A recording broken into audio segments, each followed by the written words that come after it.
Good evening, everyone. Welcome to the Infowars Nightly News. It is Thursday, June 14th, 2012. Here's a quick look at what we have lined up for you this evening. Tonight, it's the rise of the spy drones, as the FAA predicts 30,000 drones in operation in U.S. skies by 2020. Then, the U.S. expansion of secret intelligence operations in Africa unfolds. Plus a special report on the hidden dangers of nuclear technology. That's up next on the Infowars Nightly News.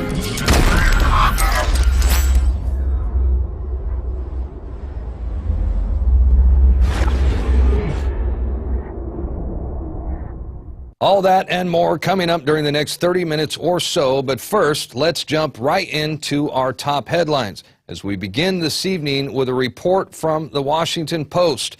As the U.S. expands secret intelligence operations in Africa, they are establishing a network of air bases to spy on terrorists. That's right, just terrorists.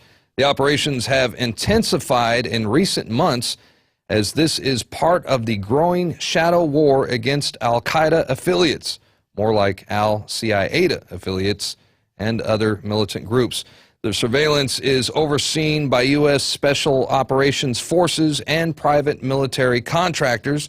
No big surprise there. And of course, they are also there to train the African troops. And now they have spy drones to track down the boogeyman Coney, the infamous fugitive leader of the Lord's Resistance Army.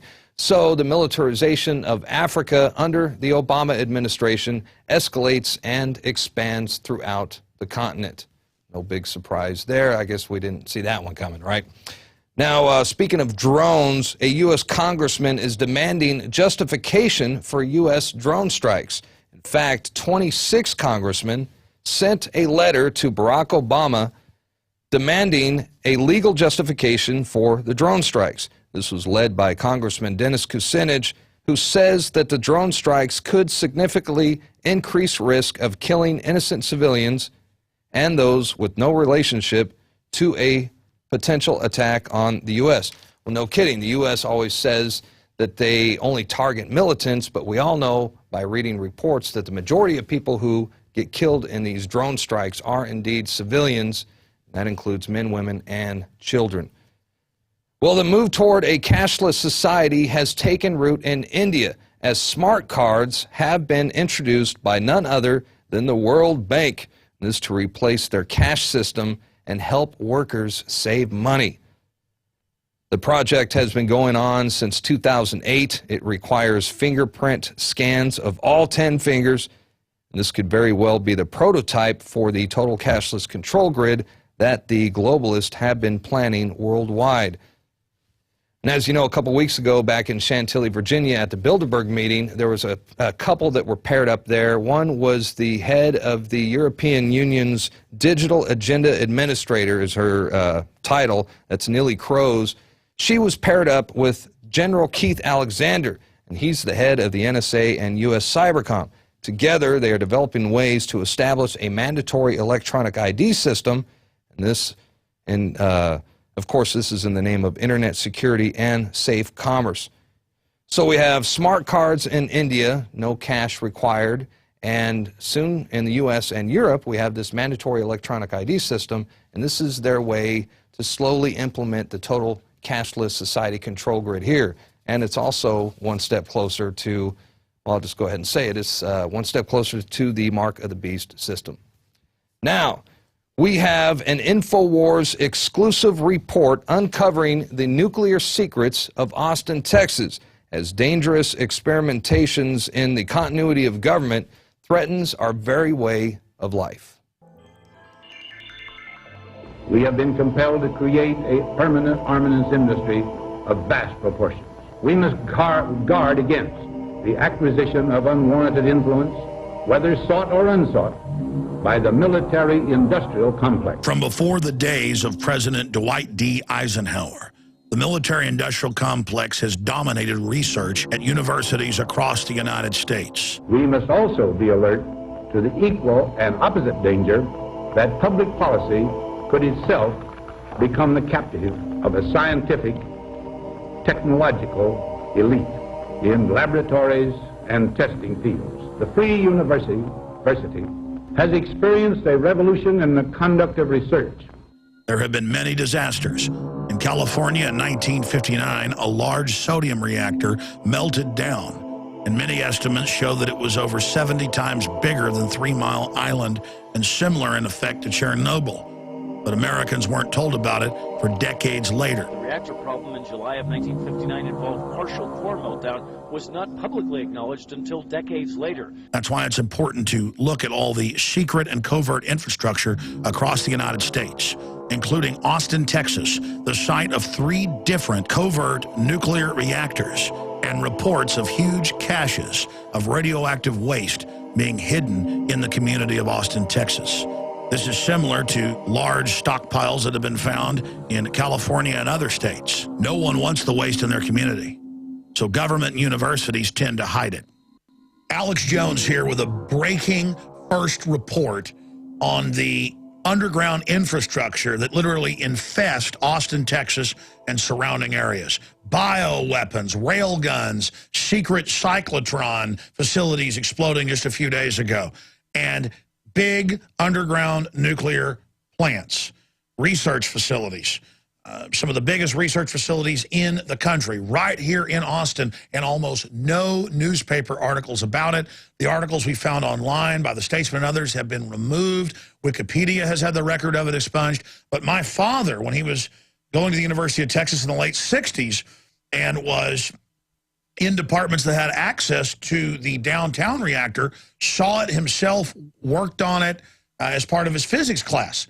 Then in the late 80s, they built new, larger reactors in North Austin. We're going to show you both of those. But in our investigation of these secretive infrastructures the Department of Defense is controlling right here in Austin, but also in many other cities around the country, we discovered that hiding right under our nose, our own Chris Oden's great-grandfather had been the head superintendent of all the facilities for the University of Texas in Austin, the biggest campus in the world, and that up until 1970 when he retired, he told his great-grandson and family, for that matter, that the huge underground cave system right outside Austin had been used as a secret dumping ground. So, Chris, here in our office, tell folks exactly what your grandfather told you that they stored in there and how big this cave system is. My great-grandfather, Benny Ellis, had told me many times about a site on the western portion of Austin, what used to be the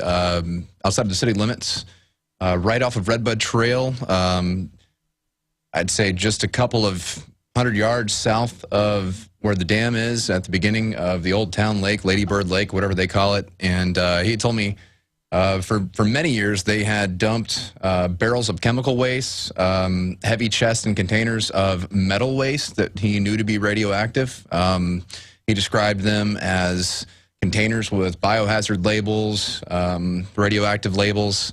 He had the responsibility of controlling transportation, and so in many cases he was witness to such events. And you said that your great-grandfather said that they would wall it off and that there were areas that were cemented, so they would put it back in crevices. Over the years, even when looking at the cave entrance site, there are layers that are comprised of older concrete. You can see it's pitted and has aged, and then there have been newer installations where it's more polished, updated concrete. They've even disguised, or what I consider disguised, a portion of it as drainage for the entrance that goes underneath the cliff that's near it. This is a big deal because we have this history, not just here, but in Russia, Japan, where they just store this stuff all over the place. They store it in warehouses illegally.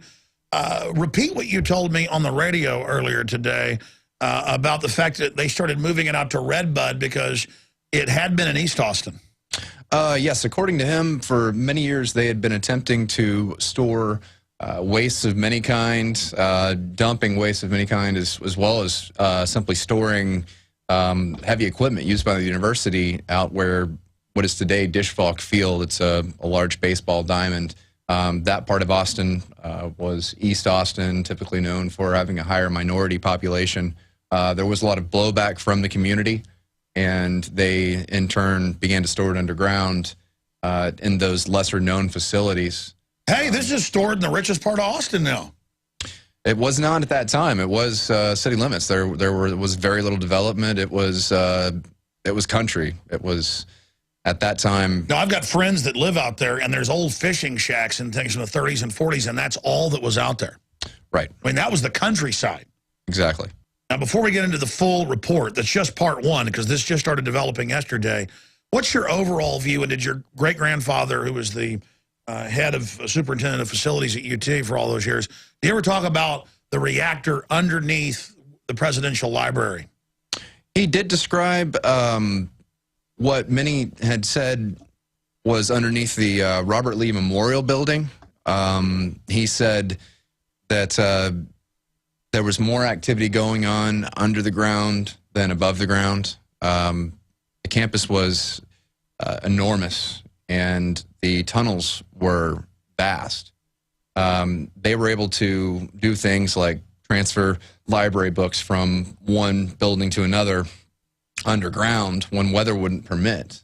He even described times when personnel would use underground corridors instead of traveling above ground. And it's not just Austin, Texas. There is secret infrastructure in every major city. But even my grandfather and family that lived here in Austin talked about the old SAC base that's now our international airport, Bergstrom. And they admit that the Hilton Hotel out there is the big SAC command building, was that. And I've talked to family who's currently in the military who says, well, we can't talk about it, but yes, there's a big underground base there. There's railways connected to UT, the Capitol, and all the way out to Fort Hood, 60 miles away. I mean, it's amazing. The United States has spent more money than all other countries combined on defense, but also on COG, continuity of government. Can you imagine how big these underground bases are? I mean, I've been told it's just staggering, the whole giant secret government corporate infrastructure that's underground. Despite the bedrock here, despite the manpower that would go into such a thing, I know I've been told of underground bases, even located at the Capitol, that were installed during the Cold War simply for bomb shelters. Chris Oden, thank you for taking time out to talk with us today. We're going to get into the full report right now from you guys on the street yesterday, Aaron Dykes, yourself, and Rob Jacobson running camera. And we're going to have a part two next week. This rabbit hole goes very, very deep. The fact that most Austinites don't even know that bioweapons are being developed in Austin, that if they got out would kill over 90% of the people, things like mousepox, things like airborne Ebola. The fact that we've got an old reactor still operating, hidden underneath UT downtown, and then two up north, and you tell the average person and they laugh at you, and there's almost no news coverage. You have to go back to the 80s to even find Austin American Statesman articles on this. This is wild. So here's the report. Aaron Dykes here for Infowars.com. We're here on the UT campus in downtown Austin to expose some of the secret infrastructure that goes on at universities. Right here in Austin, Texas, there are several nuclear facilities. One is reportedly underground this campus. There's another at the J.J. Pickle Research Facility, part of the larger Austin system, just a few miles north of downtown here in Austin, Texas. Now, I'm standing here with one of our newest production team members, Christopher Oden, and not only is he a long-term Austin resident, his grandfather used to be a superintendent right here on UT campus. Christopher, tell us what you know. I do know that for a number of years, according to my great-grandfather, Benjamin Ellis, there was research conducted here that was not only kept under great security and great secrecy, it was done by other agencies than just the University of Texas. I know that not only is there a nuclear reactor approximately 6 stories beneath our feet and the facilities to maintain such a reactor, there are a number of them, at least one, possibly 2, at the Pickle Research Center about 15 miles north of here, as well as various locations in local caves within Travis County. Right here at J.J. Pickle, there's actually a nuclear reactor, a full-scale nuclear system going on behind research facilities, biolabs, and other regular university functions that are going on. And we want to know, why is this being covered up? Why is it not talked about? We have footage we're going to show you of some of the cooling towers, and on Google Earth you can see some of the cooling ponds that are used for nuclear reactors. On June 13, 2012, there was an explosion at another research facility, which really just raises bigger questions about a lot of the secretive and often dangerous research that goes on under the auspices of university education. The University of Texas has been much less than transparent about a lot of their activities. They have nanotechnology projects that are published, but they've been very, very hush-hush about their nuclear reactor work. We do know across the country, approximately 48 out of 64 nuclear reactor locations are admittedly leaking, admittedly rotting. They're leaking the radioactive element tritium into water supplies. That's all in MSNBC and other mainstream sources. So we know there's something going on. We know nuclear is not as clean as we were once convinced it was. And so the idea that something even more covert could be going on with dumping this material is certainly alarming. We're here at a location in a ravine just off of the Tom Miller Dam, south of the Colorado River here in Austin. And CJ here will explain what our sources told us. My great-grandfather did tell me that the University of Texas was using this area to dispose of nuclear waste. As we learn more about the disturbing nuclear secrets of Austin and its threats to the environment, we began to understand how little we really know about what's going on in government and the world we live in. This is Aaron Dykes for Infowars.com, signing off. And we will continue to bring you more coverage on that story as it unfolds. Meanwhile, we have learned that the CDC Bioterror Lab in Atlanta has had some serious problems with the airflow systems that they designed to stop the release of infectious agents. This revealed in government documents and internal emails. And this is the area of the building where they store anthrax. They have dangerous strains of influenza stored there. Monkeypox, you name it. These are microbes that have the potential to be used as bioweapons.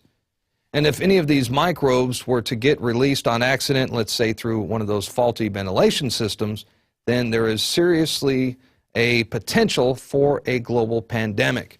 It is that serious. And are there bioweapons labs in your neighborhood? Infowars Nightly News investigates. Government-funded universities across the Western world are developing massive warehouses full of bioweapons that they say is for biodefense under the BioShield program. Airborne Ebola, smallpox, bubonic plague, bird flu, and the H1N1 superbug are being weaponized and kept in moderately secured facilities like at the Galveston National Laboratory on the campus of the University of Texas.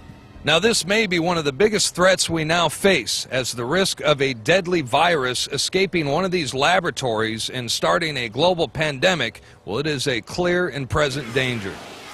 Weaponized airborne Ebola, super weaponized viruses and bacteria that kill over 90%, 9 out of 10 people on your street dead. The National Research Council, which is an arm of the National Academy of Sciences, released a report concerning potential hazardous risk associated with the new multi-million-dollar infectious disease research lab currently under construction in Kansas. It's located only 120 miles west of Kansas City. It's called the National Bio and Agro Defense Facility, and even though it's a Level 4 biolab, which is the highest secured rating issued by the CDC, the expert panel found that there is nearly a 70% chance that a disease will escape the laboratory during its planned 50-year operational lifespan.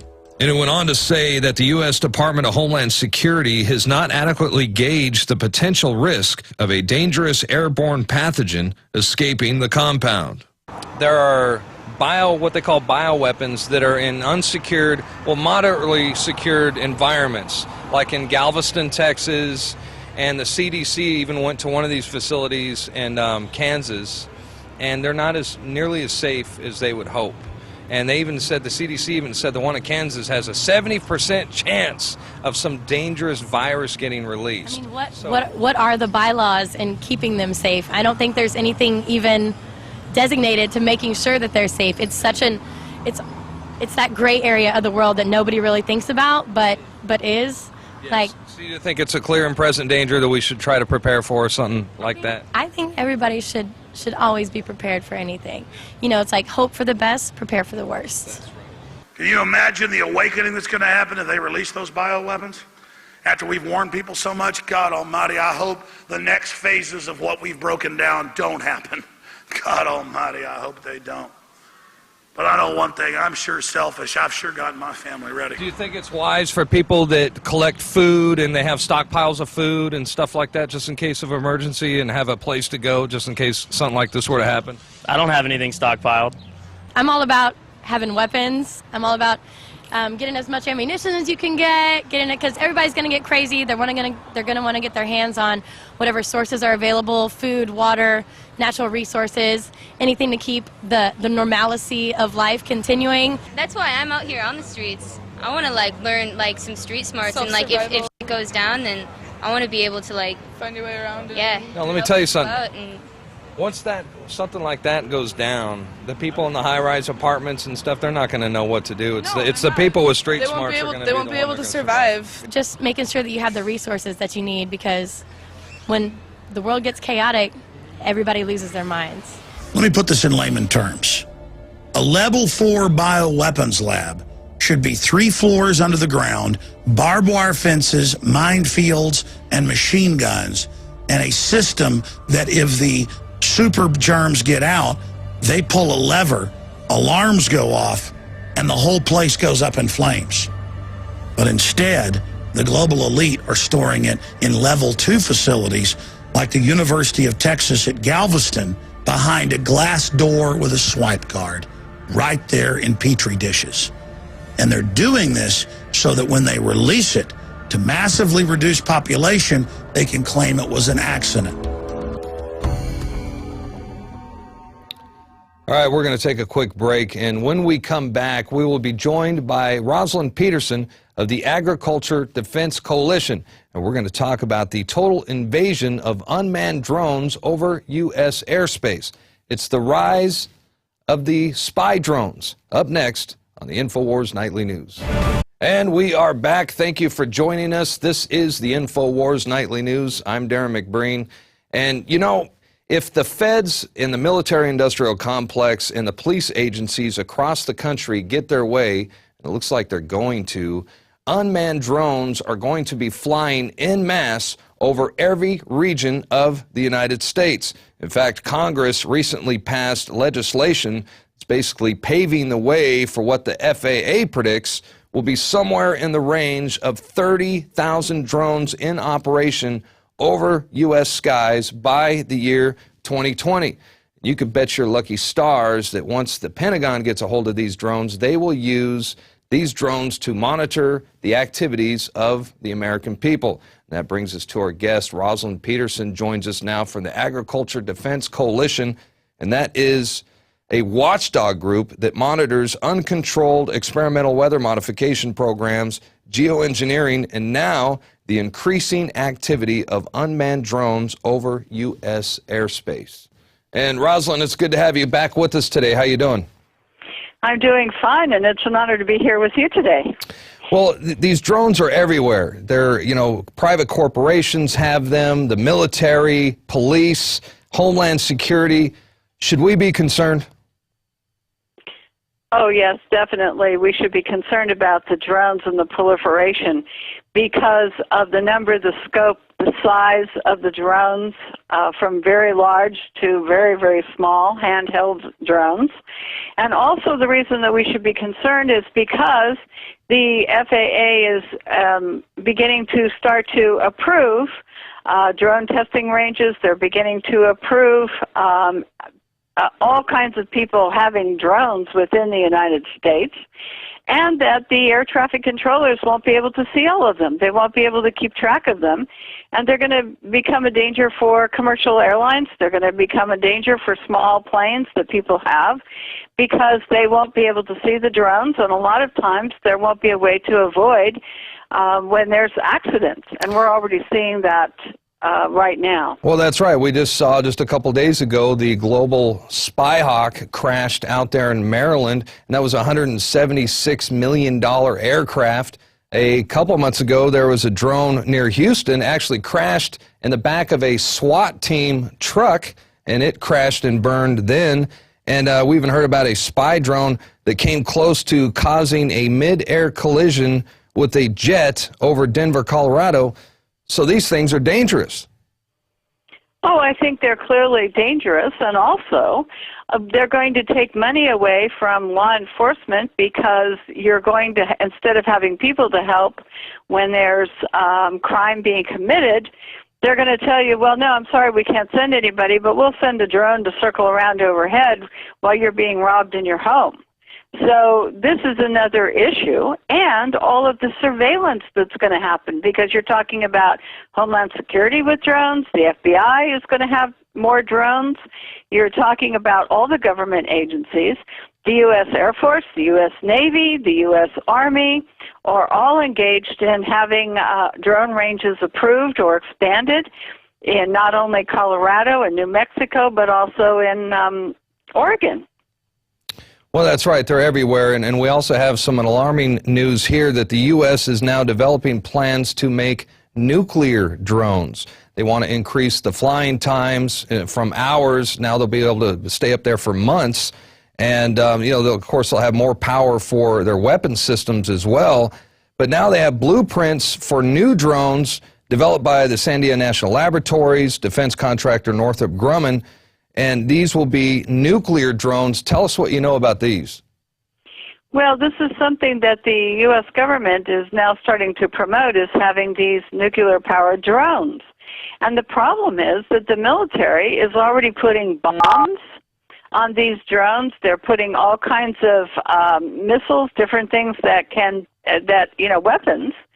And we're buying parts for these aircraft, all aircraft from China. The parts are effective according to Senator Levin this past week. And so we're putting defective parts in these aircraft, and they're going to be a hazard if they come down for any reason or hit something for any reason. And these things are not foolproof. They have accidents. And they're going to jeopardize the people of the United States because they're going to be carrying bombs. What happens when something goes wrong and these things crash, like the one in Maryland? Well, it sounds like the same mindset of the geniuses who decided to build nuclear power plants on major fault lines. So that's exactly it. That's exactly it. And this looks like the way that they're moving. They're also using hydrogen drones, and these things are highly explosive as well. And so accidents are going to be happening, and you're going to have small drones who are going to hit larger ones. Sure. Yeah, and who's going to keep track of all of these? Yeah, it's only a matter of time. But the more of these things they make up, it's a potential for an accident. Hey, what about the drones that the Obama administration is establishing? I understand there's a fleet of drones in Africa under African SITCOM. So now we have UN or NATO armed drones in Africa. Tell us about those. Well, under the last NATO meeting that just occurred this past month, what has happened is that the United States has agreed to arm NATO's drones, give them all this equipment at taxpayers' expense, and for Africa SouthCom, they've got these drone ranges that they're putting up, and that they're going to be using drones for surveillance. They're going to be using drones with weapons in countries that we have no war with at all. And we're going to be surveilling people, and there's no debate. There's no public discussion. And so when you're talking about drone ranges in South America as well, we're talking about putting them down there as well. Well, just who are we going to be putting under surveillance, and what is the intent here that we're going to be spending enormous sums of money to do this? And once again, we're the policemen of the world, and they say this is to fight Al-Qaeda and to go after Coney, but obviously this is just more expansion of the military-industrial complex and another chess piece on the grand chessboard. Well, it is, and also Northrop Grumman recently is lobbying Congress very heavily to sell drones that they make for military purposes. They're lobbying to sell them for commercial use to other countries. And it's not going to be long before everyone is going to have these drones, and it makes us all less safe. Well, sure. Hey, well, let's talk about the privacy issues here at home, because there's, obviously a big concern from privacy advocates. We reported in February that there was over 30 prominent watchdog groups that all band together, and they petitioned the FAA demanding that they set rules and guidelines for these drones to protect our privacy and our safety. The American Civil Liberties Union, Bill of Rights Defense Committee among these groups. But they asked for the agency to disclose where the drones are, who is currently flying them, and the FAA just refused to disclose the information. Then they were forced to use the Freedom of Information Act, which they also ignored until they were sued for ignoring the Freedom of Information Act. Why do you think it's so difficult to get the FAA to disclose these records? What's up with that? Well, they don't want to talk because of the agencies, the U.S. government agencies that are going to be flying the drones. They don't want to disclose that. They don't want to talk about the drones with the bombs and the drones that are going to surveil us under highly questionable surveillance tactics and cameras. They're going to be taking photographs. They're very sophisticated. And also, they have handheld drones now. There was recent photographs showing that you could put on a small handheld drone, 3 foot by 2 feet or something like this. But anyway, the size of the small drones, they can arm it with a machine gun. They can put cameras on it. It can hover. They can look in your windows. They can record your conversations. There's even drones the size of your hand that can fly up and attach themselves to a window or to a car and go around and follow you wherever you drive, listen to your conversations. And so there's no way to restrict this because people can make them, or you can buy them off your supermarket shelves now, because they're selling these drones. Radio-controlled drones are easy to come by. And now we know which private companies and government entities that are flying over U.S. airspace, because let's take a look at the list here. We've got Raytheon, General Atomics, Honeywell, of course, DARPA, the FBI, the Department of Energy, your friends over at the Department of Agriculture, the Homeland Security, of course, all branches of the military. This is quite a list. It's a tremendous list, and it's going to get larger because you've got universities are on the list now. You've got everyone wanting to fly these drones, and you're going to have air traffic congestion beyond belief. And also in the Boardman Range in Oregon, which the United States Navy is now trying to expand to make it bigger, they're going to be flying these armed drones over that area, and they've hired private contractors to conduct surveillance activities. And what about the EPA? They were caught sending drones. They were spying on farmers in Nebraska and Iowa, so they're utilizing these drones as well. I mean, the EPA now has drones, if you can imagine that. Hey, what do you think about this? How about this for a privacy concern? Many of these drone operations will actually have the ability to link facial recognition technology to surveillance drones and patch the information over to government databases. I mean, that sounds like something straight out of the movie Minority Report. Absolutely. See, this is where if you're outside, if you're demonstrating, if you're in your backyard sunbathing, I mean, there's going to be absolutely no privacy. We're going to become a police state, a surveilled police state. And this is why I question a recent poll which said, well, people approve of this. Well, the mantra is from the people that make the drones, oh, well, they're going to help with firefighting and they're going to help with this or that.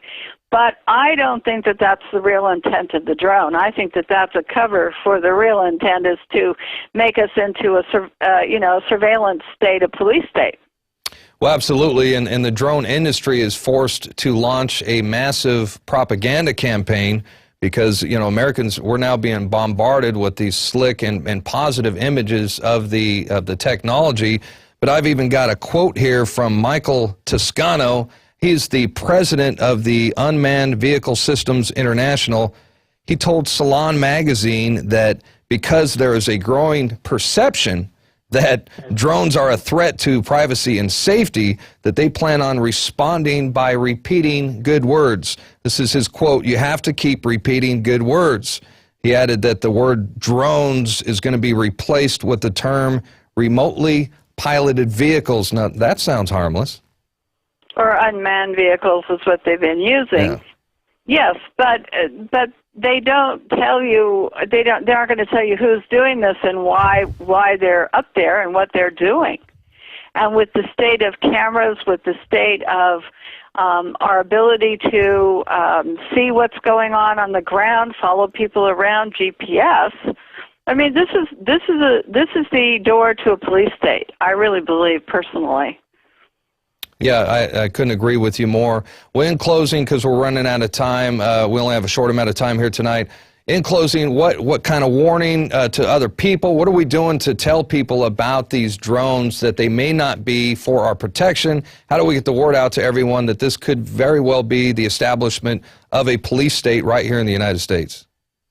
Well, I think that the first thing we have to do is make the information available, which I have put on my website, for example, agriculturedefensecoalition.org. I have a war-cost drone section up with a lot of the available technology, the U.S. Navy and the U.S. Army drone ranges, where they want to take over land that's owned by real people now in order to make drone ranges. And this is something that we have to know about, and we have to start educating people that there's other intent with this, and that the number and scope is so tremendous that most people have no idea. Well, absolutely, Rosalind. Well, again, thank you for joining us. It was good to have you back on the show again. I encourage everybody to go to agriculturedefensecoalition.org website. Wealth of information there, and easily categorized. There's PDF files, there's videos, graphics. I actually went there the beginning of this week to do some research on geoengineering, and then I saw that you had like over 600 PDF files on unmanned drones. So I've been combing through that information ever since, and that's what actually got me to call you and ask you if you wanted to be on the show today. So check out the website. Thank you for joining us, Rosalind, and I guess we shall meet again in the near future. I'm sure we'll have you back on soon. Yes, and thank you for having me on the show. It's always an honor to be a guest on the show. All right, thanks again. Thank you. All right, and you know, it just occurred to me that I forgot to mention that we're talking about the propaganda campaign to sell the public on drones. Look what Rob Jacobson brought me back from the Bilderberg meeting in Chantilly. These are Homeland Security trading cards. I kid you not. And, whoa, right off the get-go, we have a U.S. Predator. Wow. It says here it's for U.S. Customs and Border Protection. And on the back, we have a phone number, kids, where you can report suspicious activity to Homeland Security. Well, I feel safer already. And here's a Guardian Predator. Whoa, they even have a Midnight Express Coastal Interceptor. I bet the Texas DPS would like to buy like 6 of these. They'd even pay, what do you think, Marcos? They pay like $600,000 for these, for each one? A piece. Did you get any of these? I'll trade you. Do you have any, I'm actually looking for a Reaper drone. Do you have a Reaper drone? I tell you what, I'll give you 2. Let me have you 2 for a Reaper. Oh, yeah, I got to have a Reaper drone. Thank you, sir. Oh, this is awesome. You rock. These are collector's editions, folks. Hey, the Reaper drone actually killed 50 people in one day in Pakistan, including a 5-year-old girl. So definitely want to hang on to these. Sorry, folks, I'm just being a little sarcastic, a little gallows humor. Obviously, there's nothing funny at all with unmanned drones equipped with Hellfire missiles killing innocent civilians in Pakistan, or for that matter, unmanned drones taking away our right to privacy and escalating the police state here at home. That's going to do it for today, but we have the quote of the day real quick. Let me just read this. This is from Ian Rand. Civilization is the progress toward a society of privacy. The savage's whole existence is public, ruled by the laws of his tribe. Civilization is the process of setting man free from men. And thank you, John Bound, for bringing that quote to our attention.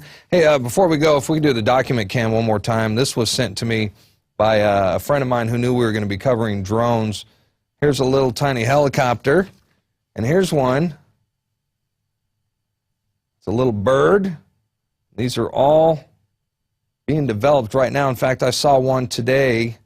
You might want to look it up or Google it if you guys have time in the future, those of you at home.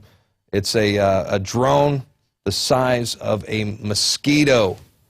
I am not kidding. And that's going to do it for tonight's broadcast. Be sure to join us again tomorrow evening, 7 o'clock p.m. Central Time. That's Texas time. And we'll be back. I believe Alex Jones will be hosting tomorrow night. So come back and join us then. Until then, have a good night, and God bless you all.